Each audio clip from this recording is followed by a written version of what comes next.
പ്രിയമുള്ളവരെ, ഞാൻ ഈ എപ്പിസോഡിൽ ചർച്ച ചെയ്യുന്നത് വെള്ളത്തിൻ്റെ നീതിയും അനീതിയും എന്ന വിഷയത്തെക്കുറിച്ചാണ്. അതിന് കാരണം ഇവിടെ ഇന്ത്യയും പാകിസ്ഥാനും തമ്മിൽ യുദ്ധം ആരംഭിച്ചിട്ട്, യുദ്ധം നിർത്തി അത് വേറൊരു കാര്യം, യുദ്ധം ആരംഭിച്ച് ദിവസങ്ങളായെന്നവർ വെള്ളം നിഷേധിച്ചതാണ്. അതായത് സിന്ധു നദിയിലൂടെ ഒഴുകുന്ന വെള്ളം പാകിസ്ഥാന് നൽകില്ല എന്ന ദുർവാശിയിൽ വെള്ളം നിഷേധിച്ചവർക്ക് ഇതുവരെ വെള്ളം നൽകിയിട്ടില്ല.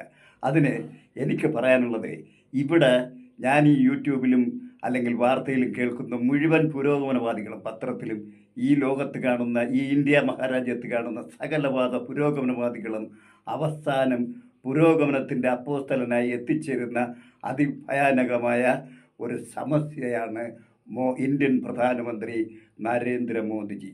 ആയിക്കോട്ടെ, നിങ്ങളെല്ലാ പുരോഗമനവാദികളും അദ്ദേഹത്തിൻ്റെ കാൽ കീഴിൽ ഹൈന്ദവവൽക്കരണത്തിന് വേണ്ടിയോ മതവൽക്കരണത്തിന് വേണ്ടിയോ രാഷ്ട്രീയവൽക്കരണത്തിന് വേണ്ടിയോ ഏത് വൽക്കരണത്തിന് വേണ്ടിയോ ഏത് യുദ്ധത്തിന് വേണ്ടിയോ വെറിയന്മാരും യുദ്ധക്കൊതിയന്മാരും രാഷ്ട്രീയങ്ങളും എല്ലാം എത്തിച്ചേർന്നാലും, പക്ഷേ എത്തിച്ചേർന്നോളൂ, നിങ്ങൾ യുദ്ധം ചെയ്തോളൂ, അതിനകത്ത് ആർക്കും ഒരു പരാതിയുമില്ല. നിങ്ങളുടെ രാജ്യസ്നേഹം നിങ്ങൾ പ്രകടിപ്പിക്കൂ. മനുഷ്യ സ്നേഹത്തെ വേട്ടയാടി നശിപ്പിച്ച് ഇവിടെ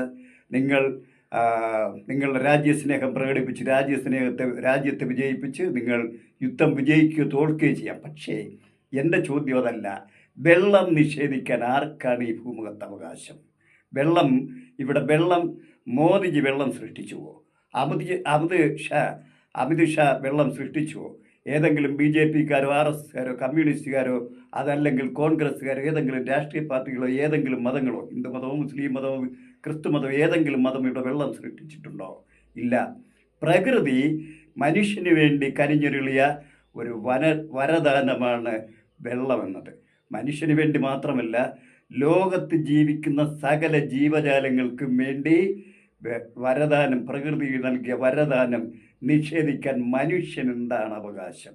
മോദിജിക്കും അല്ലെങ്കിൽ അമിത് ഷാജിക്കും ഇവിടുത്തെ യുദ്ധവെറിയന്മാർക്കും യുദ്ധക്കൊതിയന്മാർക്കും അല്ലെങ്കിൽ പുരോഗമനവാദികൾക്കും അധമന്മാർക്കും ഒക്കെ വെള്ളം നിഷേധിക്കാൻ ആരാണ് അവകാശം നൽകിയത്? ആരും അവകാശം നൽകിയിട്ടില്ല. വെള്ളം നിഷേധിച്ചുകൊണ്ടുള്ള യുദ്ധമേ അല്ല എന്ന് മാത്രമല്ല, അധകൃതവും പ്രാകൃതവും ക്രൂരവുമായ യുദ്ധമാണ്. അതിനെ ഒരു കാലത്തും മാനുഷികമായി നീതീകരിക്കാനാവില്ല.